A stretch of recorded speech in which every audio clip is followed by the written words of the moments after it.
subject. I know it gets a little redundant. You share the same thoughts over and over, but that's also how you build credibility with consistency. So if you say the same thing a few times, then people know, okay, he's not just snaking into groups, saying what he's trying to say to get along with people. No, he's genuine. He has his own opinion. So, all right, well, why don't you go ahead and start with your thoughts then on Strange New Worlds?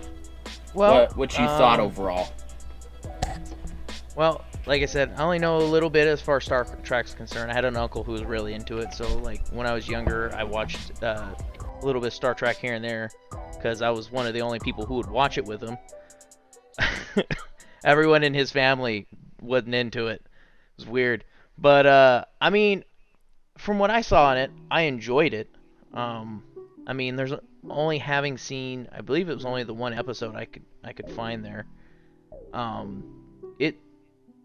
It's hard to judge how a show's gonna go based off of a episode.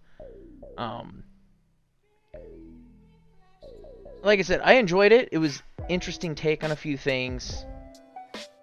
It progressed well. Like as a show is concerned, it was an enjoyable episode to watch. As far as Star Trek lore goes, it's kind of hard for me to put too much input on that. I did like the dilemma that Pike had throughout the episode, though.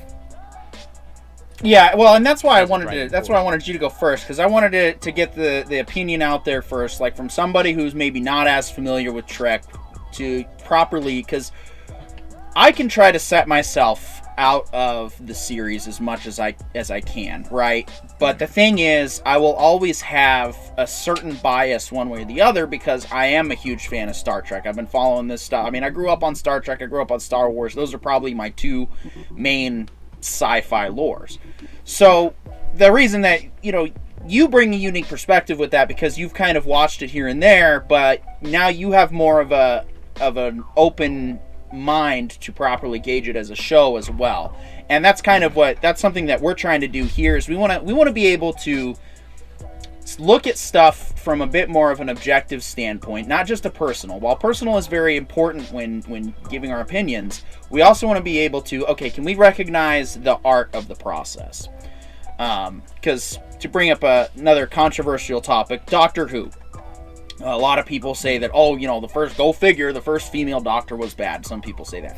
I don't hold it against Jodie Whittaker. In fact, I only hold the derogatory term is chin balls. I only hold it against that particular individual because, well, he's the one responsible for the failure of the 13th Doctor. Jodie Whittaker actually contacted David Tennant for advice on how to do the character. So she obviously wasn't the issue there. But everyone's going to have a different opinion on that because of how much they're attached to that particular lore. And so the same applies to Star Trek. Like, there's definitely a lot of controversy with the way that Kurtzman's been handling Star Trek, and it's totally justified. Don't get me wrong. I'm not a fan of Discovery or Star Trek Picard, or as it's been coined in the sort of counterculture fan base, the Star Trek puke hard, which the show does absolutely puke hard. But I don't like to just assume that because maybe the studio's done some things wrong, because at the end of the day, Star Trek isn't just Alex Kurtzman. It's the writers, it's all the actors, it's all the music, and it's everything. And so to help kind of bring that more unique perspective, we do like having people who aren't as familiar. And in our later topic, Chris didn't even read Foundation, so he's going to be able to give us an opinion on his ideas on how he thought the show went. But with that, why don't we go ahead and get another opinion? Corione, I have not heard your thoughts entirely. I read your Facebook post, so that kind of was like, all right, so we'll probably be in agreement a little bit. But go ahead and give us your rundown on Strange New Worlds. Yeah, the way I like to describe this first episode of Strange New Worlds is it's that girl at the club that looks amazing, and you would 100% take her to a hotel, but you would never take her home. I guess is the best way to put it. That's one way to put it. Right. I mean, so I liked the general plotting of the episode. I thought the story point beats especially for the dilemma Pike was facing, were actually good. It felt Star Trek-like. I liked his solution to the problem. That seemed good. I liked how the characters interacted with each other. I thought that was solid. The problems, though, are we're seeing a couple of things. One is it's fruit of the poison tree. Discovery starts this, and Discovery, and Discovery's kind of the prequel series to this Strange New Worlds, and it's just not good. And them coming back and referencing it is not great. They've ignored a great deal of the canonical lore. There were some other things that were just weird choices, like, when did Spock go to the gym that hard? Like, dude looks like Captain America Spock, right? Like, I don't get it. I didn't get the, Vulcans have a thing, I mean, it's quite heavy in the lore where they're only mating every 7 years. Neither of those characters looked like they were in the mood to be doing that, and yet here we go with a very sexy scene. Didn't make a lot of sense to the lore. The ship dressing, look, I grew up in the Zimmerman era of Star Trek internal ship design, where that's Next Generation, Deep Space Nine, Voyager, Enterprise, all of that was done by Zimmerman, and he did a great job. Because everything felt like it was actually on a ship. I don't know how many of you guys have actually served on ships. Everything is compact. Everything is designed to use the minimum amount of space necessary for it to function. You don't have the captain having a room the size of a bar, right? You don't have the bridge be this massive sprawling thing that you could probably play football in. And you certainly wouldn't have the transporter room, look like it could host a rave. It's just, it would not be how things are done. So there are problems. I don't think they're insurmountable problems. The other problem I had was one of the characters has the last name Noonien Singh, which anybody who understands the lore of Star Trek would equate Noonien Singh to Stalin or Mao or that really, really mean, nasty guy from World War II. So you wouldn't hear somebody come on, like, everybody who had that last name changed their last name very shortly after this person's reign. You're not going to have somebody come up to you and go, "Hi, my name is Bob Stalin. How you doing?" Right? It doesn't happen. So the fact that this person kept that last name and everyone just seems to be fine with it and not uncomfortable with the fact that, they probably lost a fair number of, grandparents and what have you to the machinations of this very evil man, feels weird. And it feels like they grabbed the name just for the very, very casual fans who are only vaguely acquainted with the lore to go into. Now, there may be good reasons for this. I'm really hoping they give her a good origin, good background episode to tell us why this character seems like they have no problem with the name. But until we get that, I have concerns. I think there's a good chance for this series.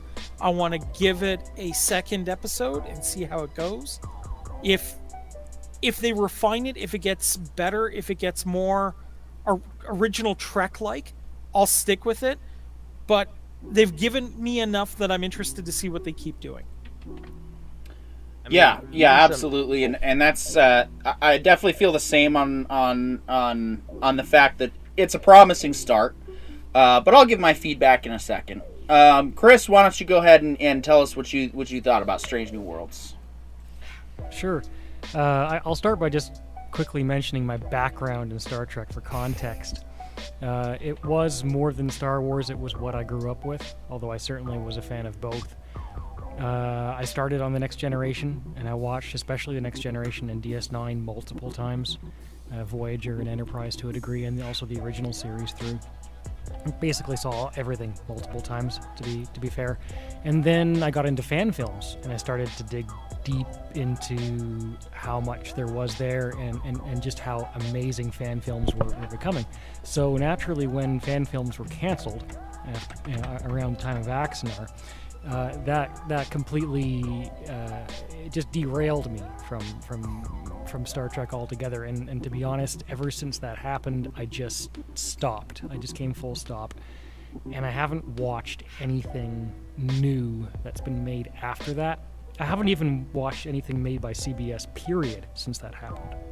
It just broke me from that whole company, to be honest. So I don't have the context of what Discovery or Picard are like. And coming into the show today, I gave Strange New Worlds a chance to watch that first episode. So my principal takeaway is, how do I contend with the idea that, okay, if this was a show that was a brand new IP, never mind Star Trek, if they were just telling a science fiction story with brand new characters, with maybe some Star Trek themes, versus the fact that I'm being asked to contend with the fact that I do know the original series characters and what the canon is behind that, it's very difficult for me to make some kind of peace with that, because I mean, Spock, even if I suspend my disbelief that they would kiss in public and then they would go back to the room and light candles and all that, I mean, he didn't put a shirt on before answering the phone call. It's like that just completely derailed me. I had to stop watching the episode for almost an hour at that point. Because I was just like, no, Spock would put a shirt on and then answer the call. He would do it. He would do it properly, and he would button it up with a purpose, And then I really started taking notes after that. But I guess the bottom line is, so I don't go on too long all at once, is that I do think it was okay if it's its own thing, but as contending with the characters and canon that I know, it was impossible to like. Yeah, and I mean, it's not. It is by no means perfect, and it's definitely got some growth to do. I think when it comes to Discovery, I don't think there's going to be any. Even if Kurtzman was fired, I think it would be kind of unrealistic to expect them to just completely ignore those stories. Now, can they maybe reference them a little less? Can they maybe do just kind of slowly phase away from it and just slowly forget about it? Sure, absolutely. And I think that's kind of why this episode was tied to it, was just a reminder, like, hey, we're not throwing out our old canon, but we are just going to kind of, it's going to kind of be the motivator for our first episode, and then we're going to hopefully move on from there. So I do think it's the Trek usually used to have in Star Trek the 3-season rule, right? Because the first 3 seasons, you kind of were patient with to so the shows could find their ground. The first 3 seasons of TNG, it's got some good ones in there. It's got some not so good ones in there. DS9, Voyager. Can't really say the same for Enterprise, because it finally started to find its stride about season 2, season 3, and then season 4 it was hitting all the right numbers, and then they canceled it. So I think with this, though, I would go with the 3-episode rule to start. And personally, I like it so far, but I'll get into my thoughts after John shares his thoughts. Yeah, for Strange New Worlds, I think I'm a lot closer to Brandon in my understanding of Star Trek, even though I grew up with it and watched it a lot, and I certainly enjoyed it. I always thought of it as the more higher echelon of sci-fi that always seemed more for like when I knew more about physics, and if I ever decided to learn about space, I would care more for it. So I didn't really get into Star Trek a whole lot as I became an adult until the J.J. Abrams trilogy, or 2 of 3 trilogy, that series. And back when those came out, I loved them visually, but I rewatched them recently and they don't hold up past visually, especially in terms of story writing. So that was really a bummer. Then I also watched a little bit of Picard. Then I watched a little bit of Discovery. I had a lot of fun with Discovery in terms of that amount of sci-fi in TV. Like, it's been a while, aside from like The Expanse, there's very few TV shows with a ton of sci-fi with mature people rather than just kids, like Lost in Space on Netflix. So I enjoyed getting back into it, but I 100% fell out with the Discovery as soon as I got into it. Like, as soon as I took 1 day break from it, I forgot about it until we brought it up a few weeks ago. With Strange New Worlds, though, I thought it was really fun. I'm really disappointed, though, to hear that like it didn't hold up to, you know, basic canon. That's something that seems to be a really major flaw. I don't understand why it seems so hard for people not to just go back and like collect the data that they own for an IP. And especially in terms of like fans, like more fans can talk louder than ever before, and yet it still seems like nobody is writing to fans anymore. They're just writing to make new fans for a week or two. And that's been really disappointing. But I really did like this episode. I thought this is a fun episode. I think it's a fun show, and I'm actually excited for how far it goes. I am worried, though, if it's going to go in a more negative direction. If it does fall along the lines of Star Trek Discovery in terms of falling out of favor right after the first episode. But we'll see. Yeah, and I mean, I personally didn't have a whole lot of issues with this show myself, but I guess I have a different level of patience with this. So, but a little bit of background. So, in my opinion, I think the 3 best Star Trek movies, if we're just going to discuss movies, are the motion picture, Star Trek 6, and Star Trek Beyond. And the reason I put Beyond up there is because I felt Justin Lin managed to come in and actually take what had already been set, and he gave us a proper, the first ever TOS movie that was actually true to form to the original series. Motion picture does a better job of staying true to the Star Trek idea and Gene's original vision. TOS had a good mix of quirkiness and silliness with the character bonding and the character moments that the original series, that I felt that a lot of the motion picture films kind of lost. And so that's why I put Beyond up so high, is because, well, for one, Justin Lin was actually a Star Trek fan, finally working on a Star Trek show, and he did a pretty good job giving us a pretty decent movie. Now, no, it's not, you know, the greatest as far as story, but when you really compare it to a lot of the other Star Trek movies, especially ones like 5, and I mean, while 3 is good in its own right, it's not quite motion picture good. It's kind of a filler movie. And then, of course, the Next Generation films, just none of them really hold up that well. I don't even think First Contact is as good as people make it out to be. But that's a discussion for another time. So that's why, going into this, I liked Season 1 of Discovery. I'll probably never watch it again, but I think it's at least worth watching once. You can tell about most of the way through the series where they fired Brian Fuller and brought in Kurtzman, because the writing quickly degrades fast. The whole plot twist in Season 1 I really enjoyed, and then I, of course, enjoyed the first half of Season 2, and Anson Mount is the whole reason why I was going to give Strange New Worlds a shot in the first place. So, to address some of the points that you guys brought up, and your points are valid, I'm not saying that you're wrong for having an opinion, don't get me wrong. I'm just going to say that, so the first one, the big one the biggest offense throughout all of Star Trek, and this isn't just a Strange New Worlds problem, this happened with Enterprise as well, is the technological canon changes.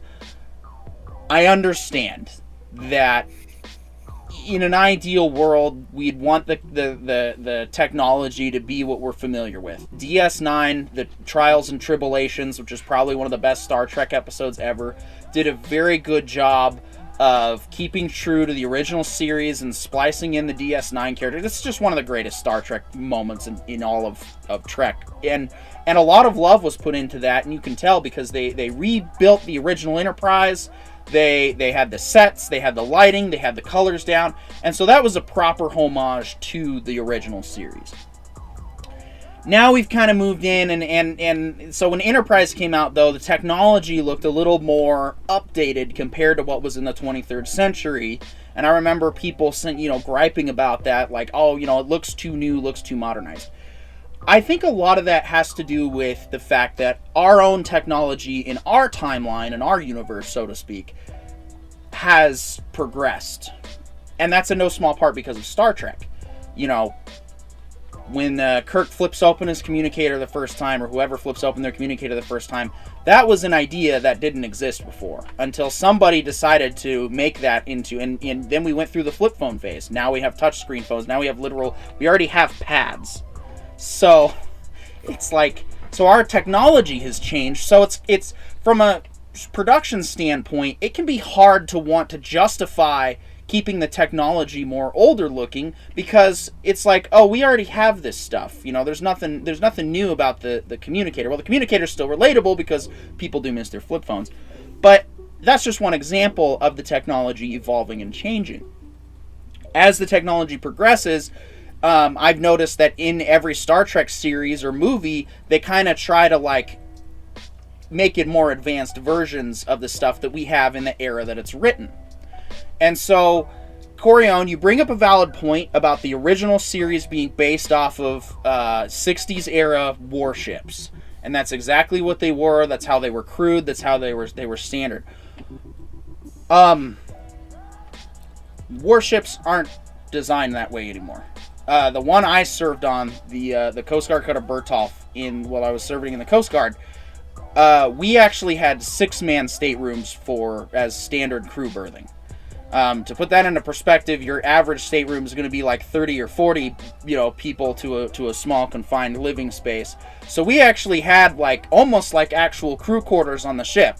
And even the captain's quarters, I mean, for her, it was basically a small apartment on the water. And so the living situation and even the underway living environments, even on the new aircraft carriers, they now have small convenience stores on those things now, and they have full-on Subways and Starbucks. It's amazing how much ship life has evolved in just since the 60s. So for me, having had that perspective being on the boat, seeing them kind of go with the more TNG style Enterprise with this show didn't really bother me that much, and it didn't surprise me. Yeah, it does seem a bit kind of out of place, because yes, now this is a prequel before TOS era. The way I see it is it's just a different visual representation, because I think if the story's there, you could probably just kind of in your mind just imagine it being more on an original series style Enterprise. And so I don't. It just doesn't bother me. Is really what I'm saying. But that's a personal opinion, and that's all I'm sharing is just my perspective and saying that, yeah, I wasn't bothered by it, but I can see that. Okay, yeah, it is. It's like, okay, why is it that we go from now we're gonna go from luxury yacht back to battleship and then back to luxury yacht and then in TNG. So I can understand. I understand where you're coming from. Is what I'm saying. I'm just saying, for me, I could kind of overlook it. Story-wise, I felt that this was finally a proper, true-to-form, original series story. And I mean Balance of Terror original series, not Spock's Brain or Naked Time, which it also seems a lot of Star Trek fans forget exist. I don't know why. Is it just me, or does it seem like some fans, whenever they bring up the original series, it's like they think, oh yeah, Balance of Terror, the best one ever, which, yeah, it's up there. But the cheese is still there, guys. The bad episodes will never go away. And I think it's important to, keep that in mind because, yes, while this episode did have some silly moments overall, again, I don't hate any of the characters. I like all of them. And Corian, you did bring up a very valid point at Security Chief Noonien Singh's last name. That's going to be a little odd. Especially now, that just makes Space Seed even worse because, first of all, Star Trek II, he shows up and he says, "Oh, I never forget a face." And so it's like, well, Chekhov wasn't there during Space Seed as far as we know, so he must have been reading the crew manifest. Now he's going to be reading the crew manifest and he's going to see a Noonien Singh served on the Enterprise at some point. So, yeah, that one definitely gets a bad hit for that. I liked the character. I didn't mind the whole horrible backstory or whatever.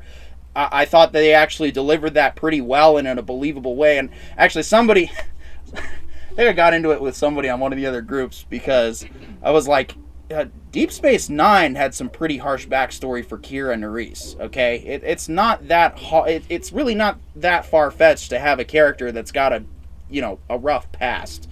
And again, I would also say that Nerys's backstory, when you look at it through post 9/11 eyes, takes on a totally different meaning. Yeah, and that story was in the pre 9/11 world.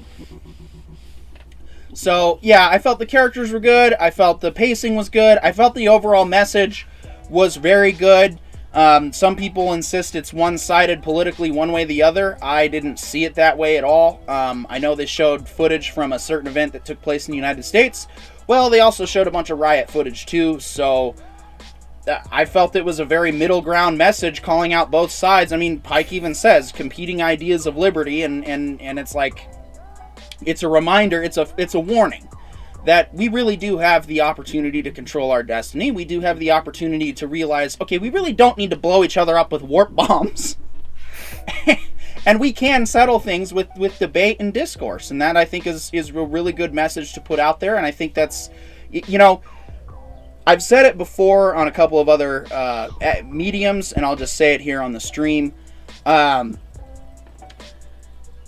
Even if the author, I think it was Akiva Goldsmith, who's the primary writer for the show, he went back and he actually rewatched the original series before he started writing this show down. And so if Roddenberry's original series influences even just 50% of this show, then that's good enough for me, because then it's going to take all of these so-called Trekkies or new Trek fans, or however you want to call them, it's going to get Roddenberry's message to them finally. And that's really, I think, what matters in the end on how this show goes, is that if we get people to start thinking more and talking more and at least hearing the original ideas that Roddenberry had, even if it's repackaged in this newer format, then I think the show is good enough for me. But that's just my take. I mean, I'm excited. I'm looking forward to Thursday. I really, really love the opening credits. I may or may not have watched them by themselves a few times just before I went and played Star Trek Online. So, but yeah, so that's my feedback. If anyone wants to make a counterpoint, Chris? I'll certainly be interested to see how they deal with the mood of the idealism of the Federation.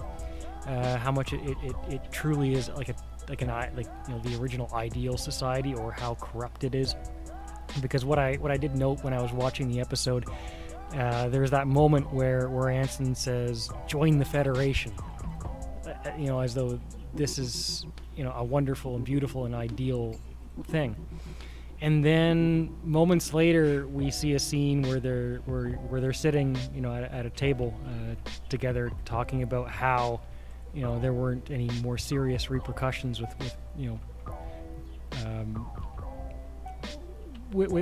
taking care of the situation in the way they did, going through a loophole. And I got that little bit of a vibe in my head, like, oh, hey, the Federation's really corrupt and there's bad things going on there, and it's not really as ideal as it seems.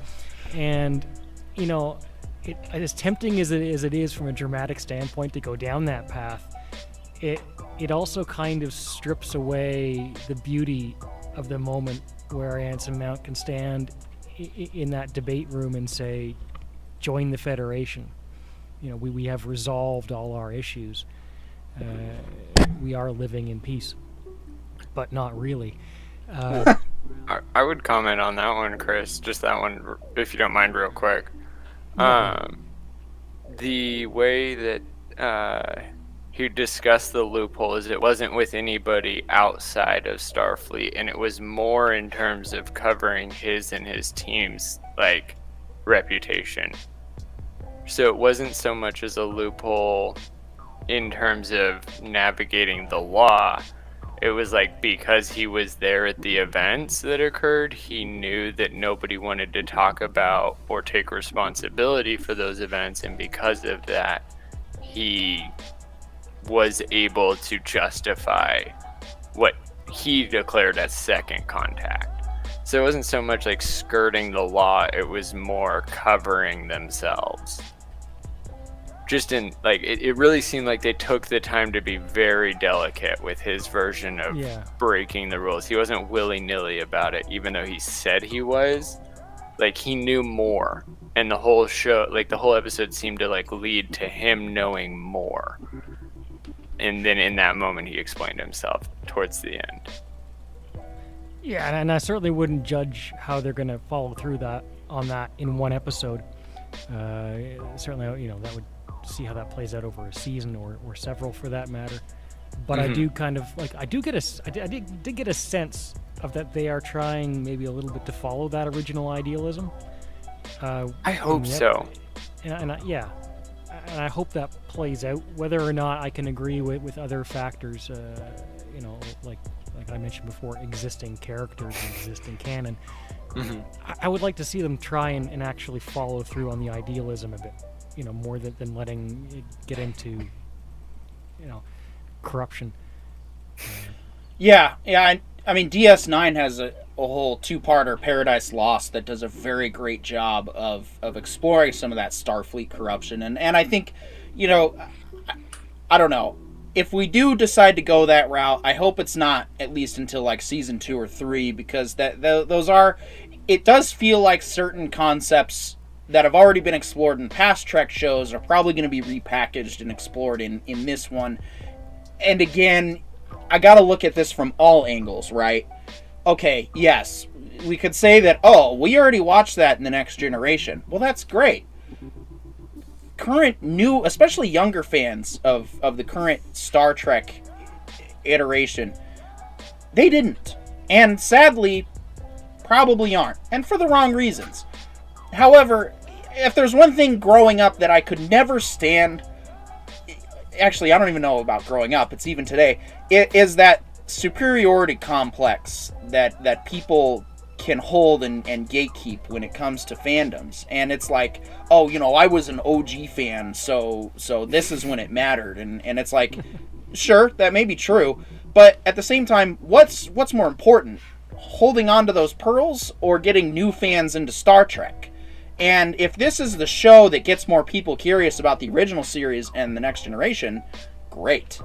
That's what we want to see. And they might go back and be like, oh, hey, Strange New Worlds copied this. It's yes, they did. But you wouldn't have seen that concept otherwise. So, yeah, it's... Well, I'd like to pose how much of it is repackaging and how much of it is the writer saying, I think I can do it better. Well, and I should clarify too. That? I'm just making a guess based off of the this season on Strange New Worlds trailer, so I don't know for sure one way or the other. But I do think that's what we're going to see a lot of those original Star Trek concepts come up, and so yeah. But overall, I think the premise of the episode was fine. Not the greatest. I've seen some people bring up the whole, they learned how to build a warp bomb from observing from a distance. Which it's okay, that does seem a little bit far-fetched until you go back to Star Trek First Contact. And you realize, well, the first warp engine was developed out of a nuclear missile. It's established they have nuclear capability. And also NASA has been developing a matter-antimatter engine. The only problem is the gamma radiation. Well, and so let's not forget the old cliche, seeing is believing. right? Like, a lot of science is theory, but when you see theory actually exercised, it's like, oh, there is an answer. The solution does exist. Okay, Right. now we'll find it. Well, that's Right. I mean, when you go down that route, you even enter in a certain realm of like, you have to then think about like what reverse engineering is entailing, for example. So like especially if you look at, say, our modern day, what we have access to. If we saw a new weapon on a battlefield and we were able to get proper images of it, to where we could get a relatively accurate, say, sketch down of what it was, and we had video or seen it operate, your ability at that point to, which if I recall correctly, they had imagery and video of that space station in action. You now know, all right, this is what it looked like when it's operating, this is what it's connected to, this is roughly what I believe this is functioning out of. How does that happen? And then you're theorizing down the road of how you make that happen. Our modern firearms are a little easier to do because we have a general understanding of like what has to happen to make that operate. But like, when you have a visual reference, reverse engineering something, it doesn't have to be a one-for-one to do the same thing.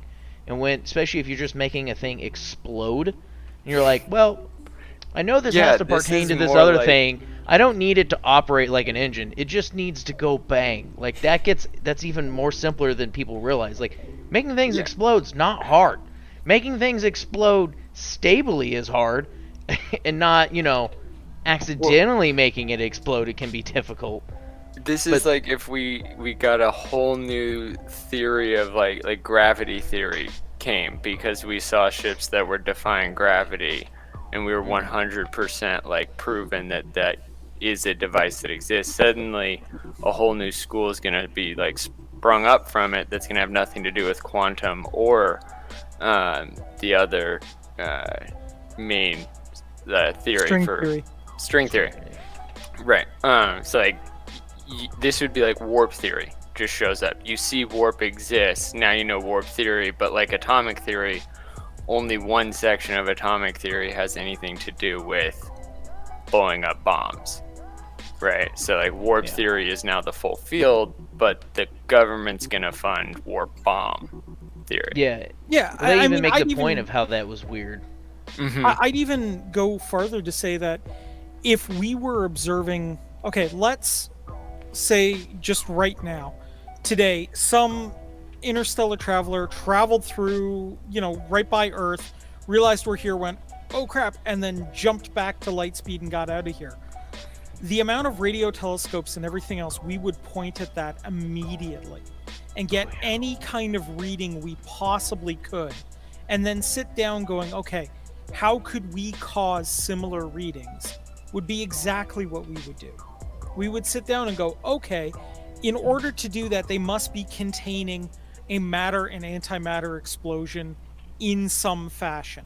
Well, we know with our current understanding of matter, antimatter, you need some sort of magnetic bottle to hold the antimatter.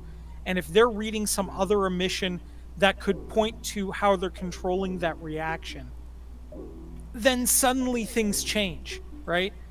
Things change a great deal because now we have that missing link that we didn't have previously that we can sit there and go, oh, that's how it's done.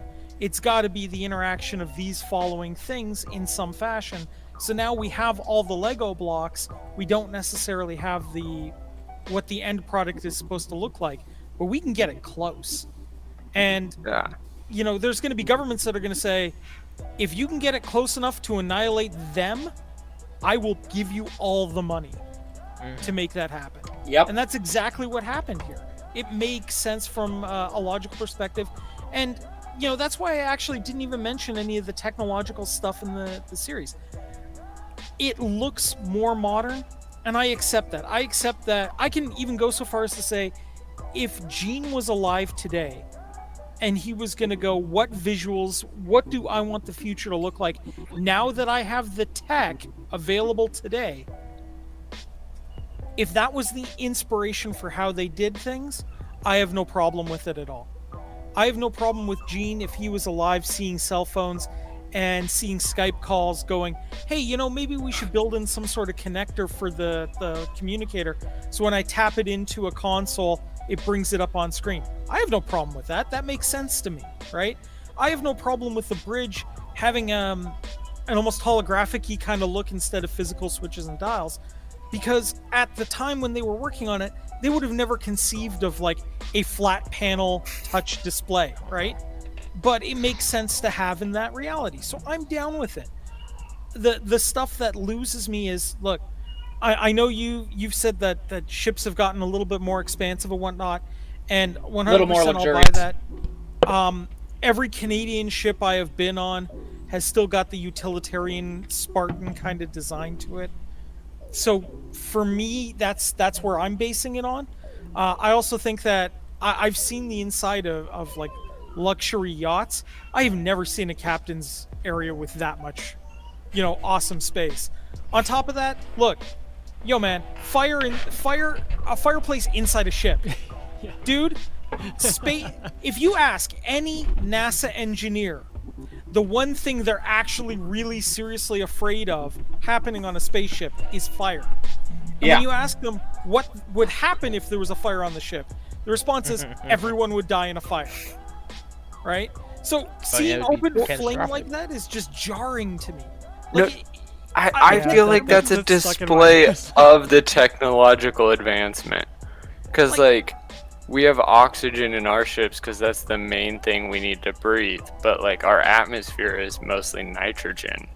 Right. I mean, like, look, here's what I would say. I would even compromise and say, if at some point down the line, okay, they show it was actually holographic flames, and they weren't actually real, like it wasn't a real campfire, it was a holographic fire or something, I will completely withdraw my complaint and say that makes complete and total sense, and I'm 100% down with it.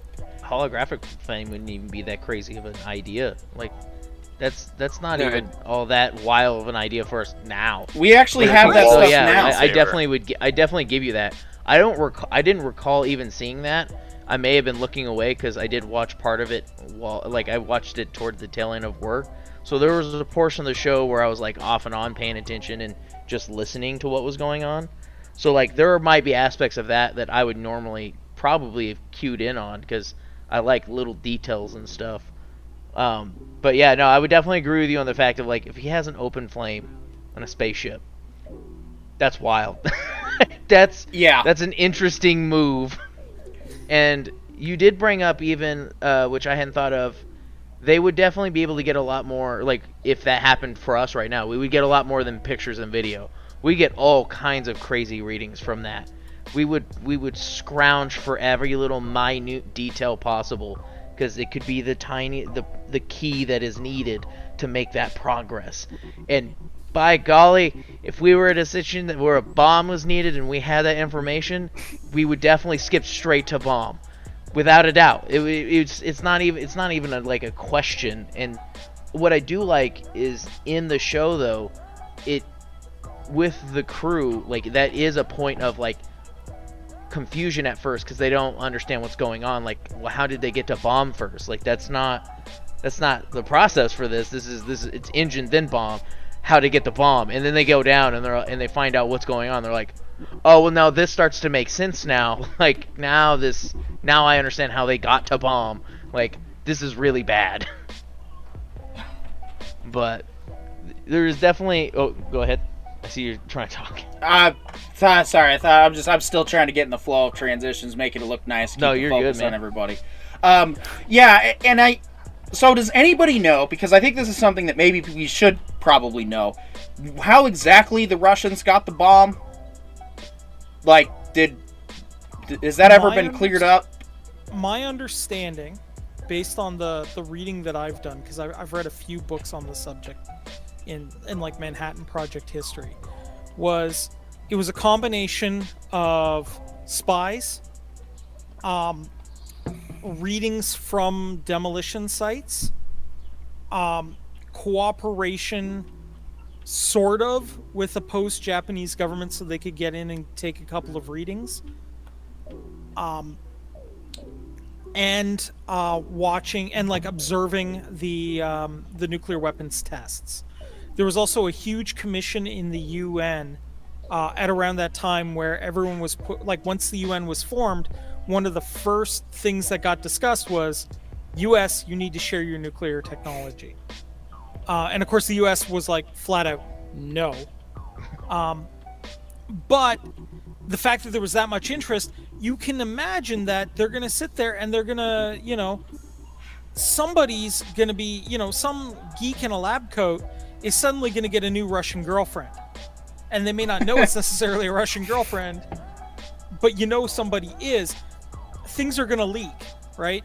The other part of it too was, okay, this is getting into areas that can't 100% be confirmed, but there's enough evidence to lead me to believe it.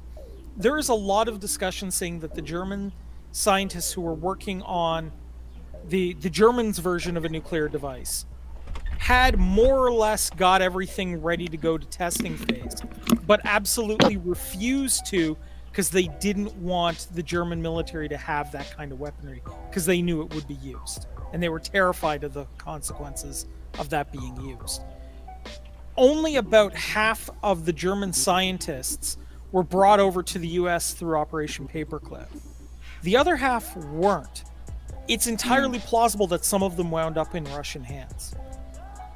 I actually was going to say, like, the one piece of note that I was going to say I thought I recalled was that literally what you were just talking about, and that I don't remember where I read it because I've read a lot of different things. In high school, I did a report on the atom bomb, along with I forget the two bombs' names because my memory's garbage. But Fat Man and Little Boy. Fat Man and Little Boy. I always want to call them the opposites. I could have swore I remember reading about how Russia had made a point about getting some of those scientists, because I recall reading or hearing about exactly what you're talking about, where supposedly they were either very close or pretty much had figured it out but hadn't done it, and that we as well as Russia had pulled from that pool of personnel, and that I thought that's pretty heavily part of what led to that as well. So well, yeah, that's what justified Operation Mockingbird, which is the CIA's operation of recruiting Nazi scientists. Operation Paperclip. And that was during the East-West Berlin when the wall was up. Mockingbird's another discussion for another show. Well, the reason I was asking that was because some of the complaints I've seen circulated are that, they got a warp bomb just by observing, and it's like, that's kind of how things happen. We didn't get to the first airplane by having somebody show up and say, oh, here's a plane and this is how it works, and they taught us. No, we watched the birds. For hundreds of years, man has watched the birds and has done everything that we can to try to mimic their flight, and finally, it took hold. And then from there, it's just every idea that snowballs from that. We're not going to achieve space travel, at least right now in our lifetime, without coming up with ideas and observing the results. And so it's not that far-fetched for me to accept that premise that in that close vicinity where they had that big battle and they had all those warp signatures, it's literally going to be that guy in Independence Day who's sitting at a listening post and nothing's going on, and then he's going to get that one beep, and then he's going to be like, okay, that's weird, and he's going to get another beep, and he's going to get more, and then all of a sudden, the satellites are picking up all this energy going on, and it's going to be finally his life is no longer wasted, or her life if it's a female that's observing the stars. And so no, it's not that hard to believe that they did that they were able to pick up on their tech and quickly reverse engineer it, especially if they were in fact a pre-warp civilization, which they were like right on the verge. They were just busy trying to blow each other up. Yeah, so, let's acknowledge that they're represented as very similar to us. Like they had giant flat screens in every single area, and they were like built into the walls. That's something we have yet to get to.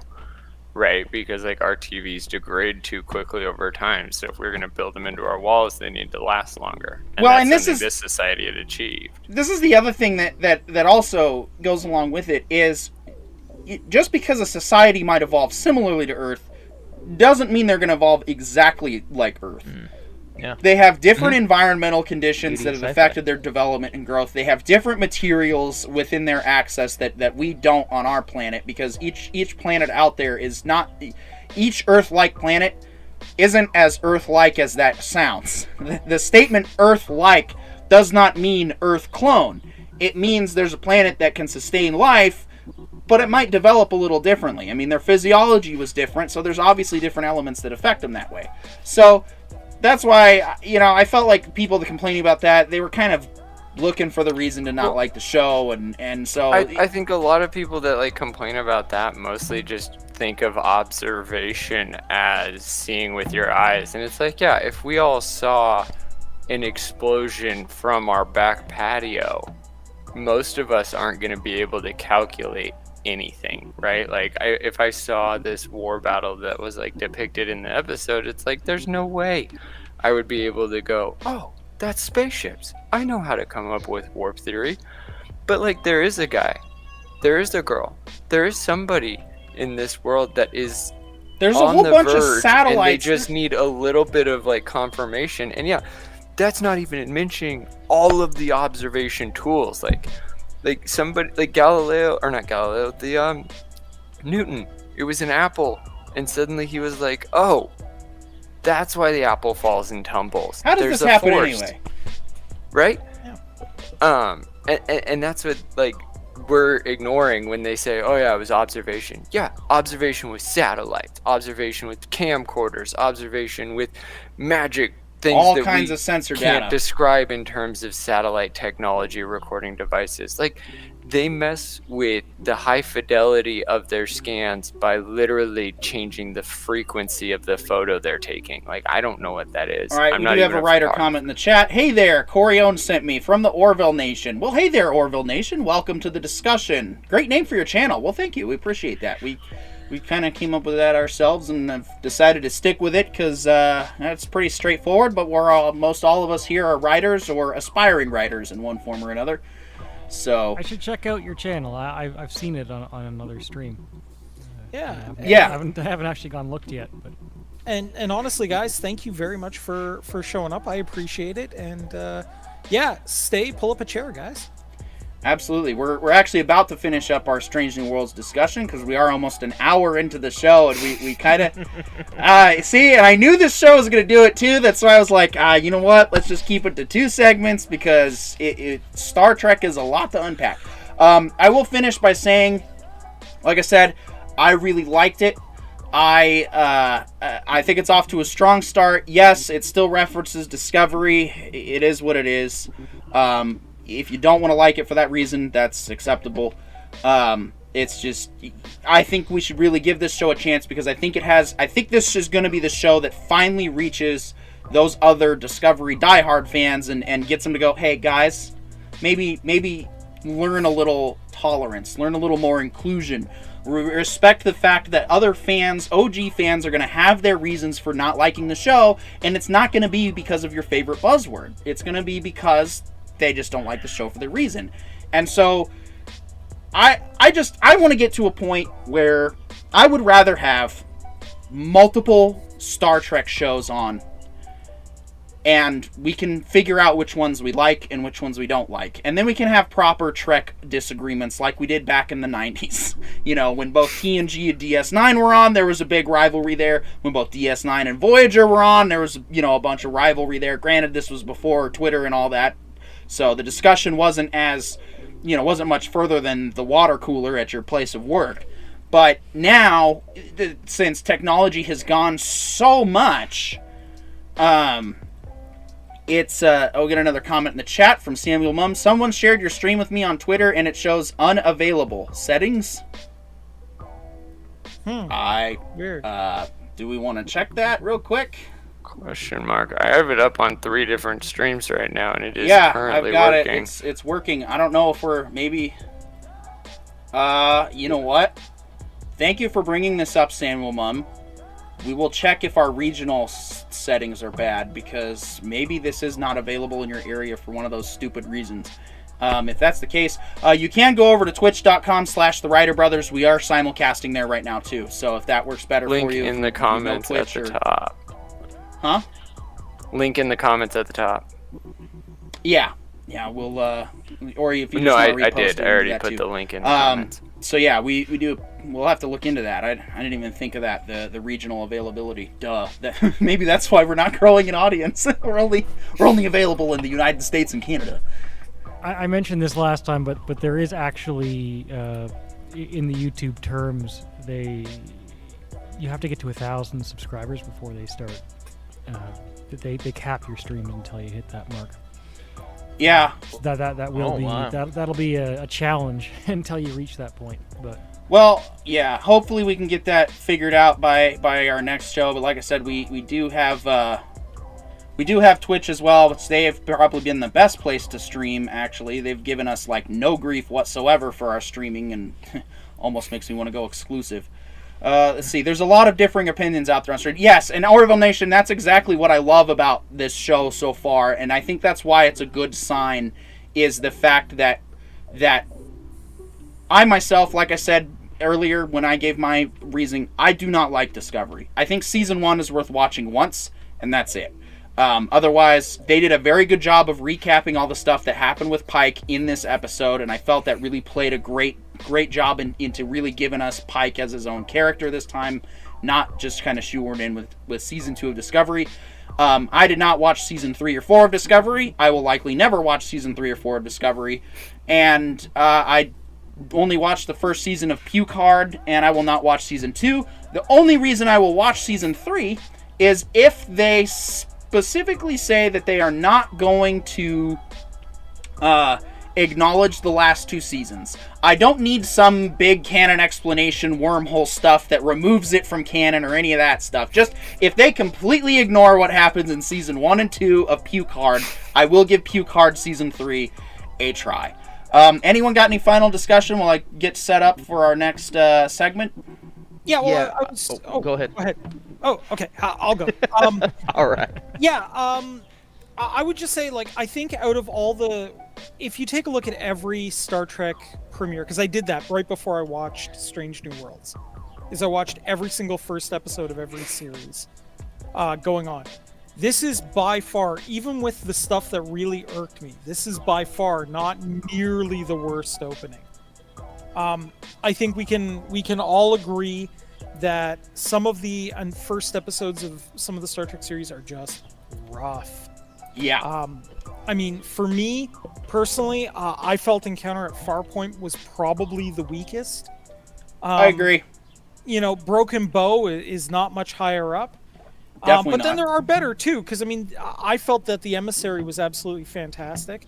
I felt like this was maybe on par with like the Caretaker, the Voyager opening. So, you know, I do think it's worth giving a try. I mean, if we were willing to give Voyager a try with the opening that the Caretaker gave us, we should be willing to give this a try and see where they take it. They may take it off a cliff. They may take it to somewhere special. There's only really one way to find out. Yep, exactly. And that's why I'm going to give it a shot, because it's not, like I said, Star Trek kind of gets that 3-season rule, and I think we can do, you know, especially with these production values, about the 3 or 4 episodes. This episode has earned a pass from me for now, so if there is a bad episode this season, I might, you know, we'll rip it apart here for sure, but I might overlook it. Let's see, Samuel Norm says, my 5 cents, Strange New Worlds was a nice show, but since when do Vulcans have sex lives besides Ponfar? Okay, that is one issue I do want to bring up as a counterpoint, devil's advocate. I will say, so there's one thing that stood out to me that I noticed when this was brought up, because I watched it twice. It's the fact that there are no humans present when they're being a little more loose and a little more emotional. And I think that's so we'll see if this holds up, because only time will tell with this series. Because if you notice, Spock does, when he gets the call, sure, he's not dressed, but for some reason answering the call was more important to him in that moment than putting on a shirt, and he should have. But he was still professional about it regardless. Pike is like, Spock, are you naked? I am not, sir. He snaps back into Spock mode that we're used to. And so we'll see if they actually do that. We'll see if what they're going to do is they're going to say, okay, here is what the Vulcans look like with their hair down when no other species are around. Because I could totally buy into their culture being one of, this is what we look like when we are around other species, and then we can kind of be a little bit more, human, so to speak, when no one else is around. But we will see what happens. Samuel Mum says, besides that detail, I really enjoyed the Strange New World pilot, and I like the new old mission of the week approach. Yes, absolutely, 100%. That is exactly what I'm looking forward to. I think DS9 did it best when they had, you had your mix of overarching continuity plot, and then you had your episode, your bad guy of the week, so to speak. And I think that's a good formula, and I hope they do that with this one. And I do hope it sticks out as its own thing. So, okay, thanks. I do like it when people agree with me. That's not required to participate in the show, but it is appreciated. But all right, final thoughts before we move on. Orville Nation, I am still concerned about these writers, how 3 Starfleet officers get convinced to leave their ship, and why are there only 3 officers on the Archer? And again, going back to the technology thing, that one was a bit much to swallow, I'll agree. Seeing how automated our society has become, though, I don't buy with our current 21st century, 2022 technology where ships are basically driving themselves now. I could see them having a ship that's so automated that you would only need 3 people to hang out on it. And that ship would literally operate mostly in the internals of Starfleet, just kind of doing, hey, we're going to go here. Oh, hey, a quick first contact introduction. That's what you would send your small ship to do in a planet that's within the Federation that hasn't hit warp drive yet. Because they're in more of a controlled environment. Whereas the Enterprise is going out and venturing outside of Starfleet's borders. My understanding was that this planet was deep within Federation territory, and they hadn't evolved yet, and so when they detected, oh, hey, they have warp now, that's when they sent the little 3-man envoy to go handle that. But that's just my explanation. Yeah, and again, I'm not... I've got go an ahead, idea carry on on. that, too.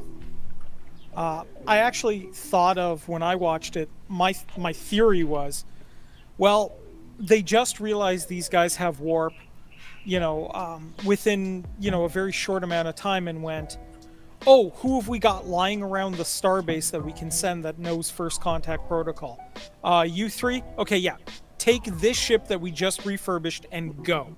We don't have a lot of time. We want to make sure we encounter them on their homeworld as they're testing warp drive, not out in space somewhere where it could be a random encounter that no one's counting on. So there is a way that would make sense where it's just a rush job. Like, everybody kind of got caught with their pants down in this situation. And that's actually why they needed the Enterprise, because everything went wrong because they did not prepare well for the mission. Yeah. I mean, that even kind of makes sense with stuff that happened within the episode, because they talk about, they make the point of when they arrive and they're able to look at them and observe them shortly. They're like, well, this doesn't make sense. They're not at this point. How do they have a warp drive? They should not have been able to build this, period. What is going on? And it only is after, several, I forget what the character's name, but the one character's like, we should put our shields on. This is weird. Chief. We should put our shields up. And they're like, no, that's silly. It's like, you should put your shields up. And they put them up, and all of a sudden it's like, oh, we just got shot. Maybe this isn't a warp drive. Oh, it's a bomb. So that could make sense within that, because they wouldn't have been anticipating it to be a bomb. They weren't anticipating that planet to have a warp drive. They still would have figured they were still out a ways before they should even have one. So that could even make sense within what you're saying there. That whole thought behind it. I suspect we could go on quite a while on this episode, because I've got 20 other things to mention. I've had thoughts all this whole time that have been stewing. Well, then I do have some good news for everybody. We are going to be discussing Strange New Worlds every week, because I am happy to follow this show. I'm happy to keep my Well, I don't know about happy to keep my Paramount Plus subscription, but I'll, keep it Have a begrudgingly. justification for once. What? Have a justification for once. Right, because, oh man, does Halo suck. I know. I I've haven't watched every watched it. episode. So yes, and the Orville, when the Orville hits, we will be doing that as well. So that is absolutely on. Yes, the real Star Trek series is absolutely on the menu.